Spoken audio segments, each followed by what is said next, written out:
Welcome to the King Institute for Faith and Culture this morning. Delighted that you have braved a pretty foul morning to be here with us. There are seats around if you're standing. We have plenty of places to sit up at the front or in the balcony. I'm going to leave the introduction of our speaker to Grayson in a minute, but I want to give you a note of what's coming up. We do have an additional program which has shown up kind of at the 11th hour. So on March 16th, we are adding a program in the evening. This is Mariah Liston, who is a King graduate, and she went on to do a PhD in forensic anthropology at the University of Tennessee under the great Dr. Bill Bass, if you've heard of the Body Farm. It was Bill Bass who founded that. She works not on recent burials, but on ancient burials. She's done her work on ancient Greece, and she's going to do a talk for us on March 16th about some burials from the 5th to 7th century of lepers and the work that she's done in excavating those. So that's an additional program. We also have coming up on that same day our faculty lecture from Dr. Han Ong, and before that, before spring break on March 2nd, we have Macarena Martin, who will be the student lecturer.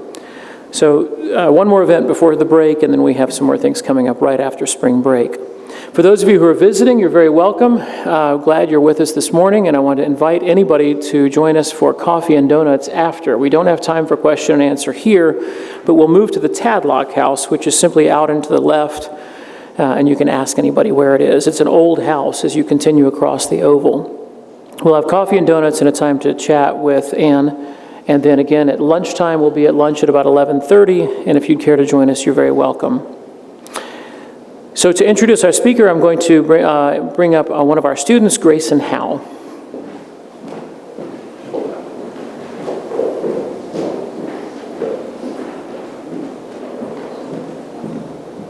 Good morning. Today I've been given the honor of introducing our speaker for this morning's chapel, Dr. Ann Blue Wills. Dr. Wills studied at Davidson College, where she received her Bachelor of Arts. She then went on to Yale Divinity School, where she graduated with a Master's of Divinity. After earning her Master's of Divinity, Dr. Wills studied at Duke University, where she earned her PhD. Dr. Wills is currently a professor of religious studies at Davidson College, teaching courses in American religion and culture, specializing in 19th century women's religious activism. Her research interests include the experiences of clergy spouses, American civic myths, popular religious practice, religious memoir, African American religious traditions, and Mormonism. Dr. Wills is currently writing a biography of Ruth Bell Graham and has co-edited a volume on Billy Graham titled Billy Graham, American Pilgrim. If you're interested in hearing more about Ruth Bell Graham from Dr. Wills, she will be speaking about her tonight at 7 p.m. at Emmanuel Episcopal Church in Bristol. This morning, Dr. Wills will be talking to us about the 100th anniversary of women's suffrage. Please join me in welcoming Dr. Ann Blue Wills.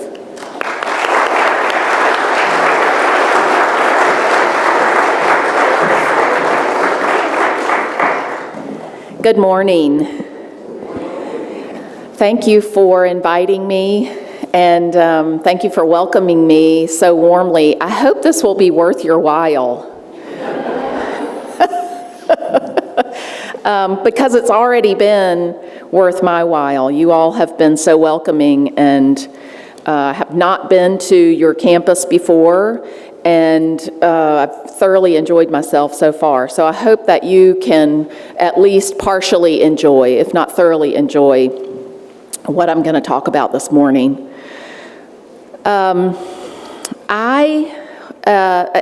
I'm sorry about these slides. The slides are really more to keep me honest than for you to see. What a terrible thing for me to say, but they're mostly pictures, and I'm hoping that you can maybe match a face to a name, and I'll tell you what I hope you can remember about these people. But basically, what this says, if you didn't bring your opera glasses, is the Bible and the Ballot, arguing for women's suffrage, and then the rest of that is just decoration. But let me tell you a little bit about how I got into this, because this is not a subject that I am an expert in, the suffrage movement. Martin is like, what? But I do work on 19th century women's religious activism, other topics that are in and around the suffrage movement. But just to go back a few years, after the 2016 election, I was thinking, watching responses to the election, the outcome, and listening about how people were tying religious commitments to their political action, their political commitments. And particularly in ways that were encouraging resistance, revolutionary change. This was really interesting to me, and I hadn't thought about it in those terms until this welter of reaction, I think it's fair to call it, happened in the wake of 2016. I also happened to be teaching as part of Davidson's humanities program, which is a first-year interdisciplinary program that takes as a theme some idea, concept, and spins that out over 3 years with the faculty collaborating. And our theme happened to be revolution. So I had revolution and religion kind of all muddled up in my head, and started thinking about my own discipline of religious history in the U.S. and the different, pretty clearly religiously motivated reform movements that I had even, taught before and studied. So I just wanted to ask. I asked if this was okay, and it was deemed okay. So don't think very hard about this. But if I ask you to give me an example of an event, a movement in U.S. history that has some connection to religious motivation, what comes to mind? And one of them is already taken, but we'll get to that. Temperance movement. You know what the temperance movement was? No alcohol, take the pledge. Yes, temperance movement. What other examples? This side, the pressure's on. Abolition, anti-slavery. Yep, big one. Okay, it's back to you. Don't think too hard. Civil rights movement. Oh, dang.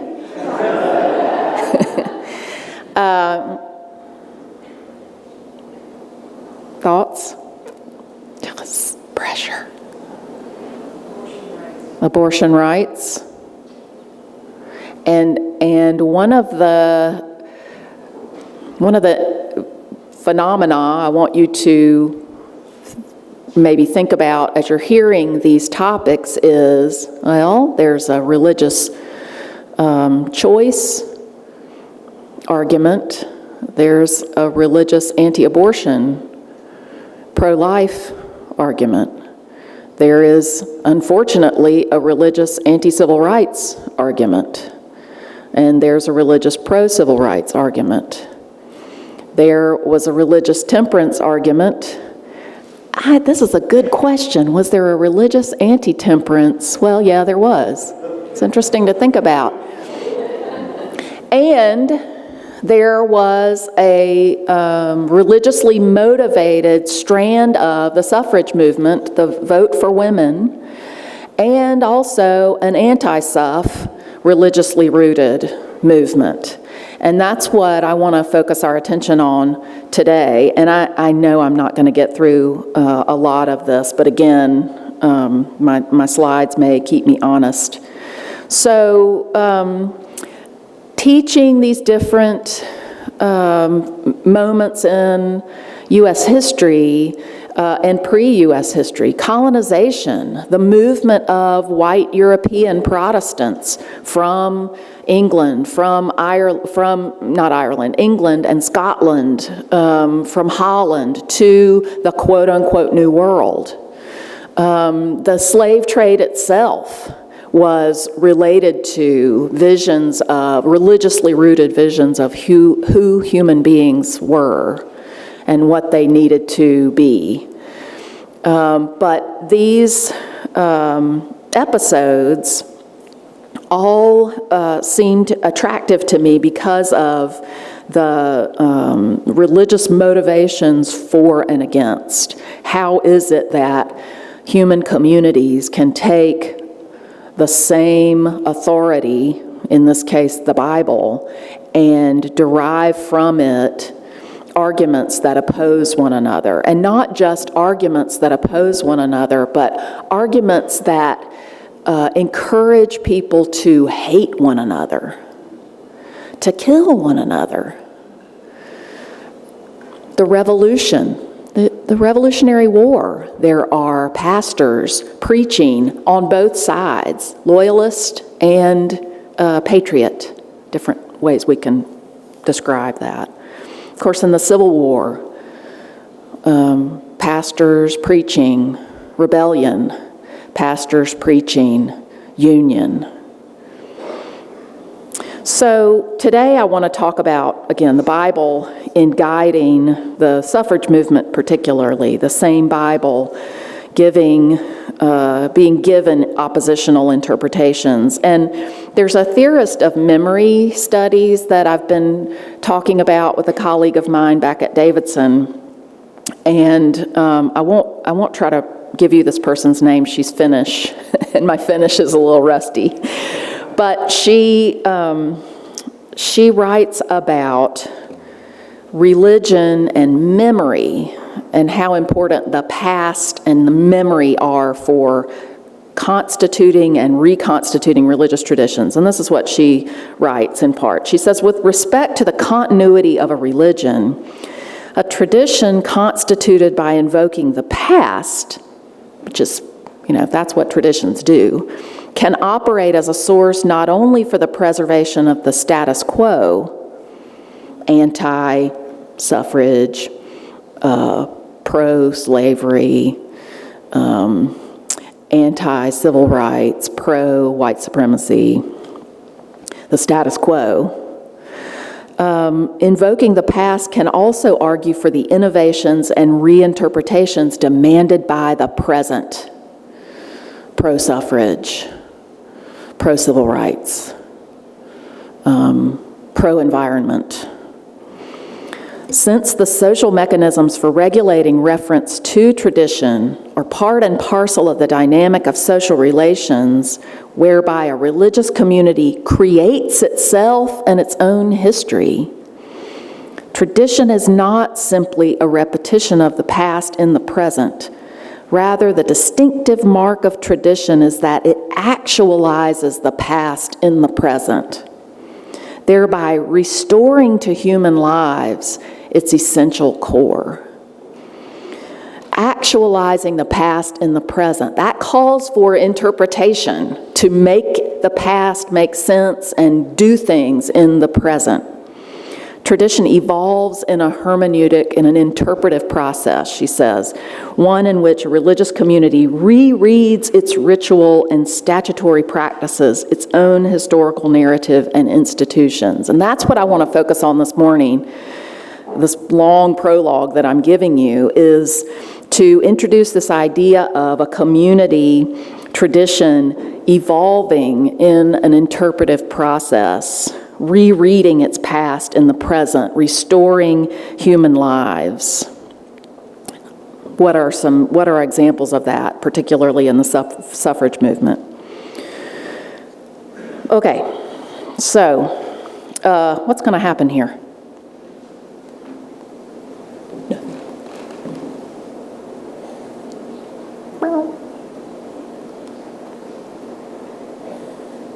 Well, if I were going to describe to you the Grimke Sisters, I don't know if I'm pressing the right button. Huh?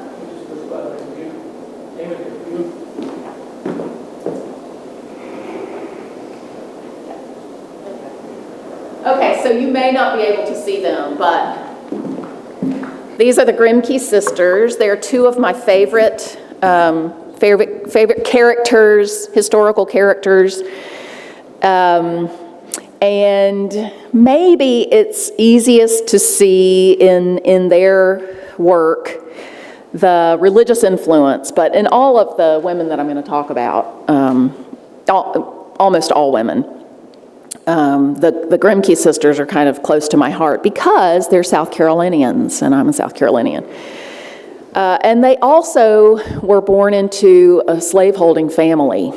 And over the course of not too many years, they were actually quite young when they, first Sarah and Angelina, realized that this was not a context in which they wanted to live.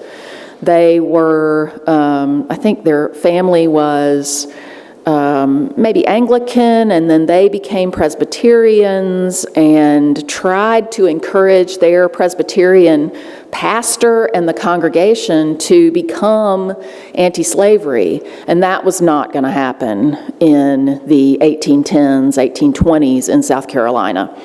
So first Sarah and then Angelina follows her. They move to Philadelphia, where they feel like they will have a better chance of acting on their abolitionist impulses, and also joining up with the Quaker movement, which had at its beginnings, or close to its beginnings, avowed anti-slavery, but through a series, only in America, through a series of schisms and reconfigurations, there were some Quakers who were actually okay with slavery and some who were not. And it has to do with class, and it has to do with religious impulses too, but a lot of it is class-based. So they don't even really find a home in Philadelphia Quakerism. But they do find a home with pretty radical abolitionists, and they wrote, they spoke, they divided audiences. Sometimes they caused riots by speaking because they were female speakers. I mean, just imagine what we're doing right now. This in 1837. Let's go back 200 years, 1820, me up here and you all out there sitting male and female mixed up together, not to mention the racial mixing that's going on. This would not have been happening. There would have been a crowd outside throwing bricks through the window, setting the building on fire. This is what happened when the Grimke spoke. They look like very nice ladies, don't they?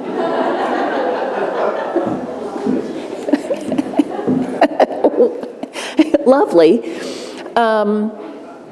but this was revolutionary action. One of the publications that Sarah is on the left. She was the older sister by 9 years, more than that. Not a math major.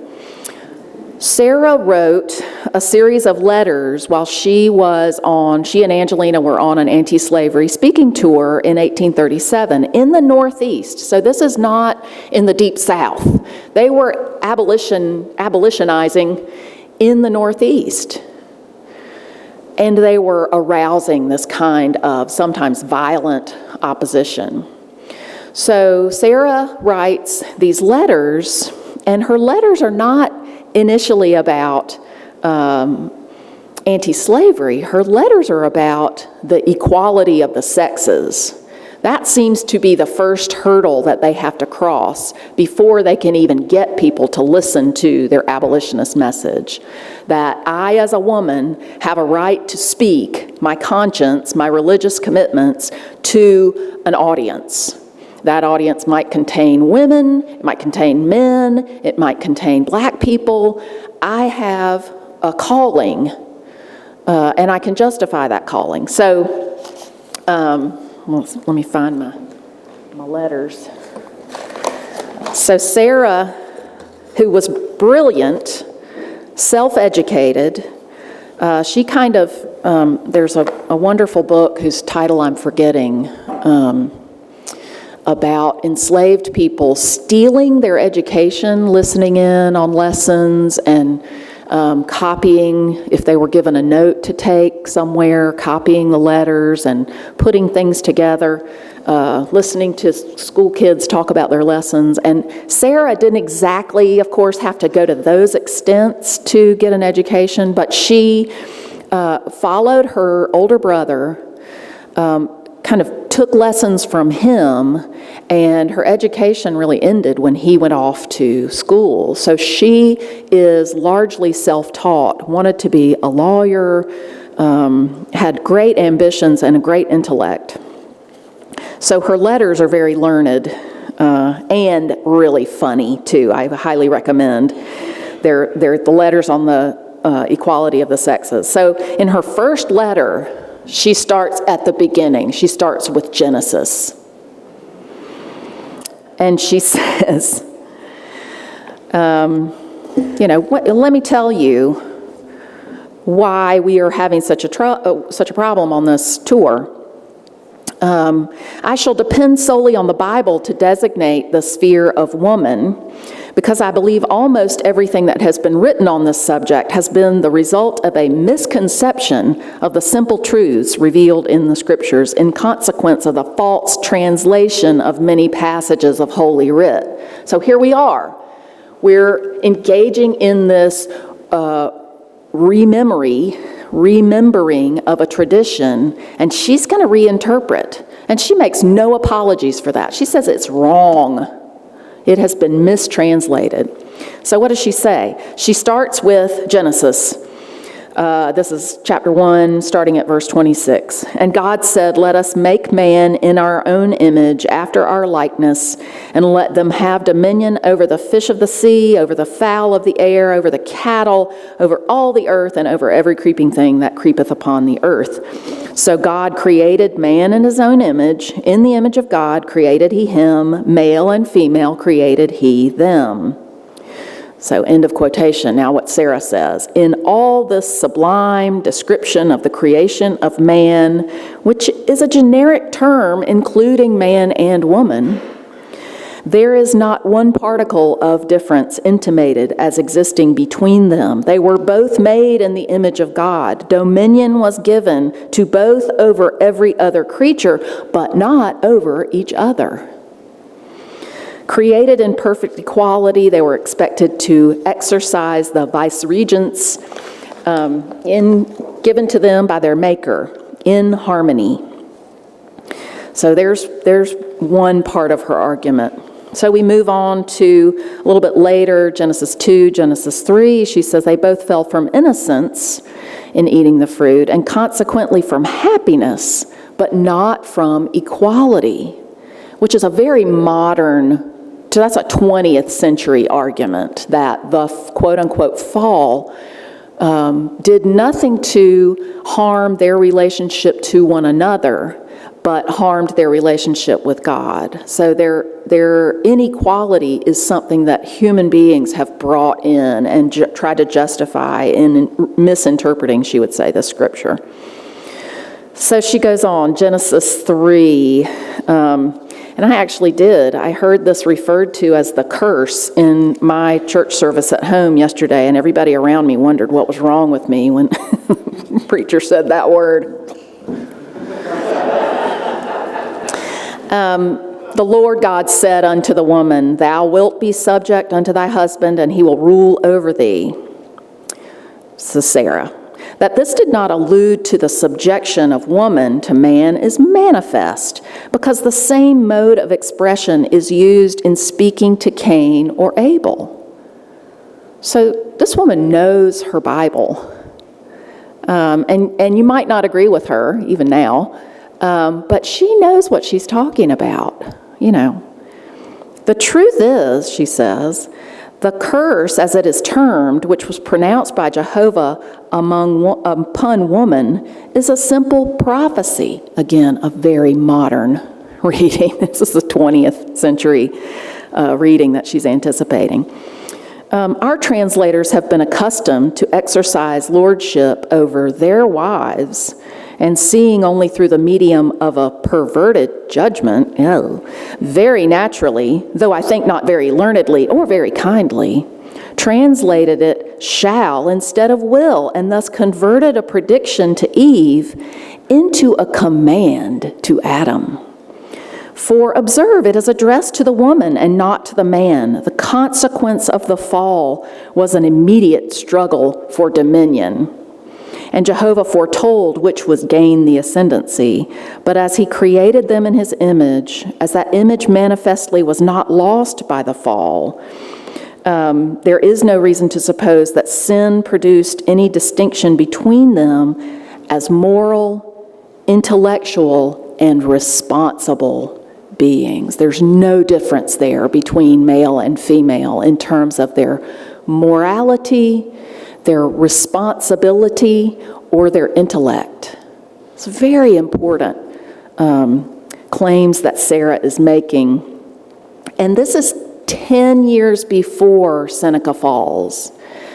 This is so advanced, and I don't, say what you will, I don't think the Grimkes get enough credit. They get a lot of credit in the abolitionist circles, but they don't get enough credit in suffrage and women's rights circles. I think because they did end up kind of retreating from public life and spending a lot of their kind of midlife in their own, they lived together with Angelina's husband, Theodore Dwight Weld.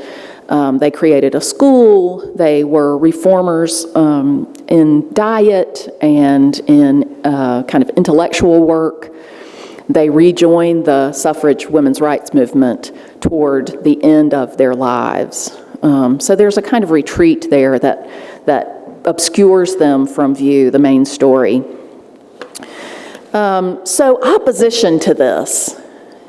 Almost immediately, as I've mentioned, the Grimke sisters get objected to. They are sometimes the cause of riots, the cause of violence, the cause of controversy pretty much everywhere they go. Sometimes they'll show up to speak somewhere and the doors will be locked. Subtle. I guess they don't want us here. But one of the things that happens, and this is, she's writing these letters, and then these letters are being published and distributed. So in the era before broadcast, radio, television, social media, all of that, you've got pamphlets, you've got letters that circulate, and you've got something called a pastoral letter that a minister or a group of ministers might write and have read from the pulpit to disseminate a message. So what should happen in the course of Angelina and Sarah giving this series of lectures in 1837 in the Northeast, but there's a pastoral letter from some clergy in Massachusetts. And again, this is an amazing document that rewards reading if you have good blood pressure. If you don't, I would stay away. So let me just read a little bit of this to you. It's not addressed explicitly to the Grimke sisters, but it was in response to them. So the pastors are going to remind us how this is really supposed to work. So they say, we invite your attention to the dangers which at present seem to threaten the female character with widespread and permanent injury. So this is about the women harming themselves, the Grimke sisters and the women who are listening to them. The appropriate duties and influence of women are clearly stated in the New Testament. Those duties and that influence are unobtrusive and private, but the sources of mighty power. So somehow you don't see it, you don't hear it, but it's really powerful. Sorry, I know I'm characterizing this in my rereading. When the mild, dependent, softening influence of woman upon the sternness of man's opinions is fully exercised, society feels the effects of it in 1,000 forms. Again, it's invisible. You can't hear it, you can't see it, but it's really powerful. The power of woman, this is my favorite. This is when my students start like, the power of woman is in her dependence, flowing from the consciousness of that weakness which God has given her for her protection, and which keeps her in those departments of life that form the character of individuals and of the nation. The power of woman is in her dependence. The power of woman is in her dependence. That doesn't even make sense. So, but we do have to push the brakes and say, how would that make sense? The power of woman is in her dependence.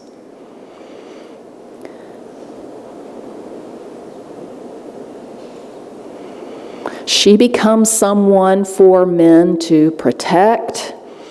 Men must cosset her. Men must make sure that there is a kind of hedge around female society so that women don't have to know or care about what goes on out in the world. The power of woman is in her dependence. It's, you can work with it and help yourself to understand how that works. But it's a showstopper, that sentence. The power of woman is in her dependence. There are social influences which females use in promoting piety and the great objects of Christian benevolence, which we cannot too highly commend. So social influences, but not political influences. Again, you can't see them, you can't smell them, you can't taste them, you can't hear them, but they are there. And they happen only in certain precincts, only in certain ways. It's a very quiet way.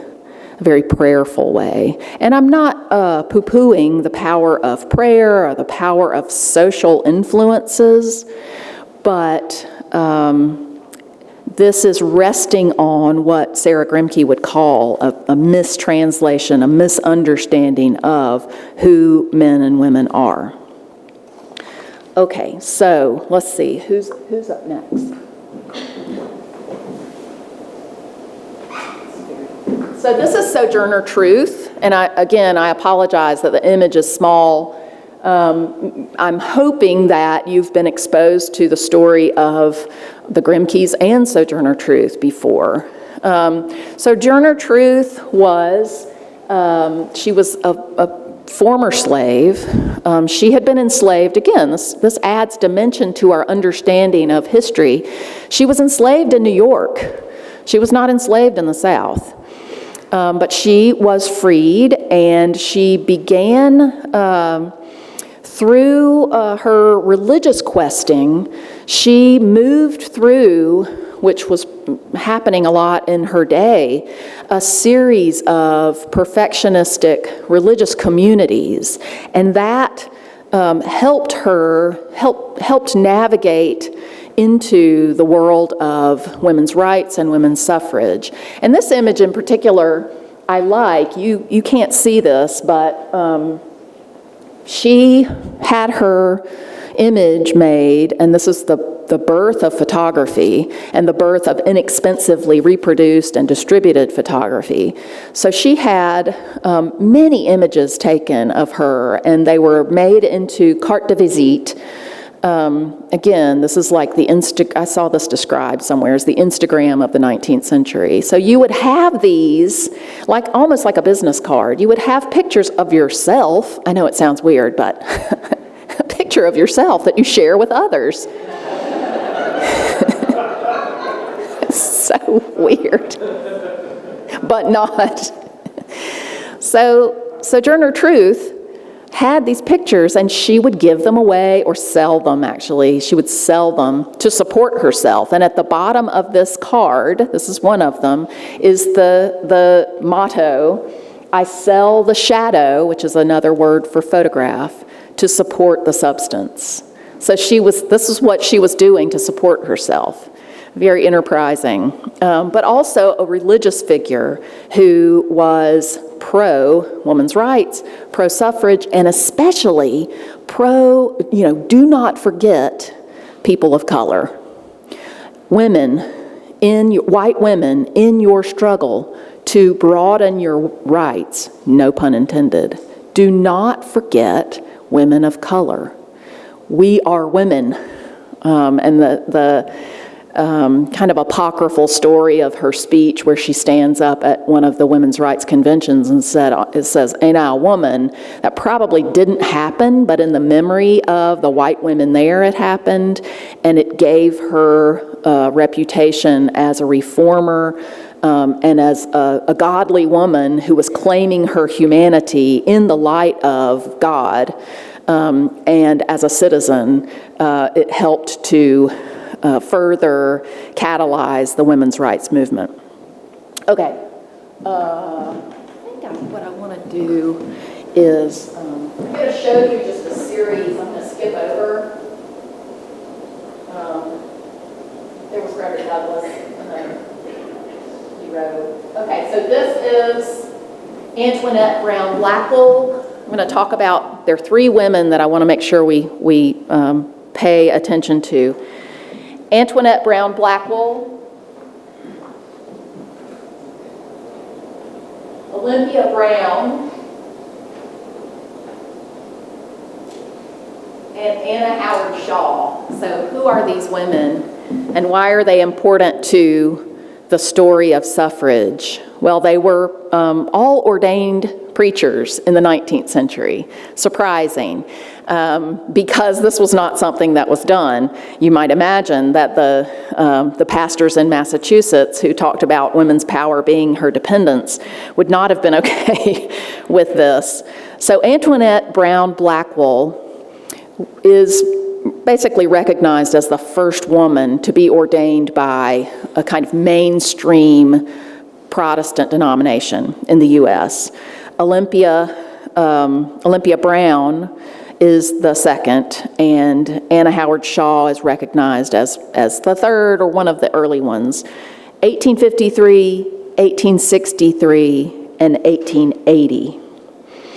But what happens is, and they are all connected in one way or another, if you did a kind of social map of their relationships, they're related to one another by ties of religion and reform work, and they're connected to Lucy Stone and Susan B. Anthony and Elizabeth Cady Stanton and the panoply of women who were leading, who were in the vanguard of this movement, Sojourner Truth.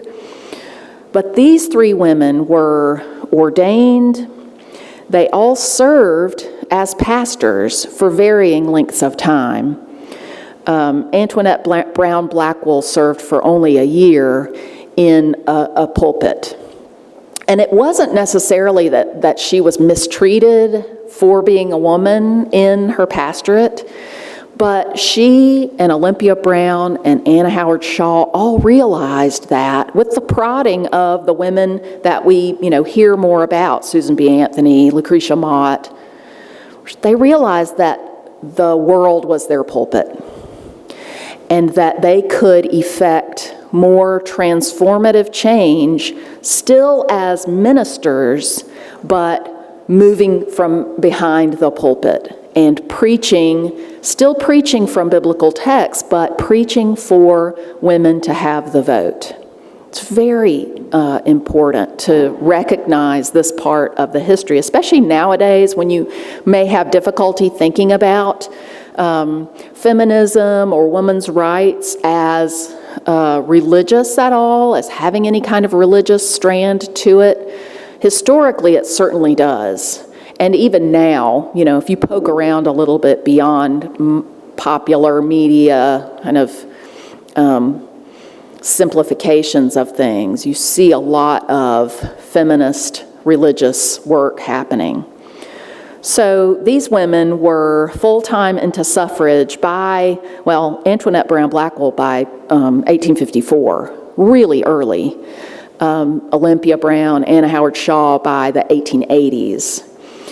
And Antoinette Brown Blackwell, this is super cool, I think. She spoke at a national suffrage meeting, a women's rights meeting in 1850, and she voted in 1920. That just gives me chills. She was a tough lady. She was a tough lady. Just a quick story about Anna Howard Shaw of the great hat. Her pastorate took her into the kind of upper Midwest frontier, and she was trying to get to a meeting where she was going to be the preacher, and she was riding in this wagon with a driver who turned out to be a creep. And he kept, telling dirty jokes and, wink, wink, nudge, nudge. And somebody had given her this to protect her on her trip. She finally pulled out a revolver. And he was shocked because he knew she was a pastor. It was a female minister carrying a revolver. So the word spread. And by the time she got up into the pulpit to preach, there were all these men there who wanted to see this pistol-packing female minister. I just love that. She's so great. So awesome. That may be the only thing you remember about today, but okay. All right, I got one more picture for you. Ida B. Wells Barnett, and I was talking with one of your community last night and talking about how, this is a name that has circulated in my head for years and years and never felt like I knew enough about her.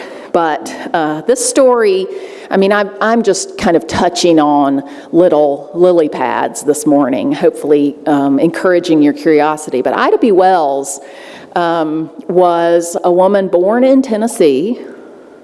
I believe that's right.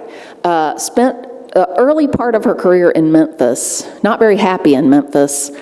Eventually fled to Chicago because a friend of hers was lynched. She was a journalist, she was a teacher, which she didn't like very much. She was a journalist, and that experience lit a fire under her. And she ran a newspaper, she published some in religious newspapers. An AME paper published her work regularly to try to inspire, particularly black folk, to recognize, and black women, to recognize their rights.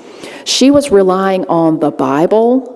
She was also walking back over the Reconstruction Amendments, which guaranteed rights to black people without regard to their previous condition of servitude, to women. And Ida B. Wells helped to point this power at black women so that they would recognize themselves as citizens and help move the republic toward its ideals, its goals. She talks about, and I just have a couple of minutes, she talks about in one of her pieces that was titled, How Enfranchisement Stops Lynchings. This was published in an AME, African Methodist Episcopal publication called Original Rights Magazine. She says, talking about black folk and the causes of lynching, blacks were advised that if he gave up trying to vote, minded his own business, acquired property, and educated his children, he could get along in the South without molestation. But the more lands and houses he acquired, the more rapidly discriminating laws have been passed against him by those who control the ballot, and less protection is given by the lawmakers for his life, liberty, and property. This is in 1910. The Negro has been given separate and inferior schools, separate railway cars. There's a famous story of her being pulled off of a railway car, and she sues the railroad. Separate everything else because he has no ballot. He therefore cannot protest against such legislation by choosing other lawmakers or retiring to private life, those who legislate against his interest. The more he sends his children to school, the more restrictions are placed on Negro education. He has absolutely no voice in the disposition of the school funds his taxes help to supply. His only weapon of defense has been taken from him by legal enactment in all of the old Confederacy. And the U.S. government, a consenting Saul stands by, holding the clothes of those who stone and burn him to death, literally and politically. Yes, some of you have your eyebrows up here now, yes. Good, Ida. And her readers would have understood this, who that Saul was. We're being martyred for white supremacy. With no sacredness of the ballot, there can be no sacredness of human life itself. The ballot is sacred for her. It is a holy thing. It's a holy thing. So I should stop. It's 10 o'clock. Thank you for your attention. I hope I've piqued your curiosity about these figures, and there are many more allied with them. Thank you so much, and I hope to see some of you tonight.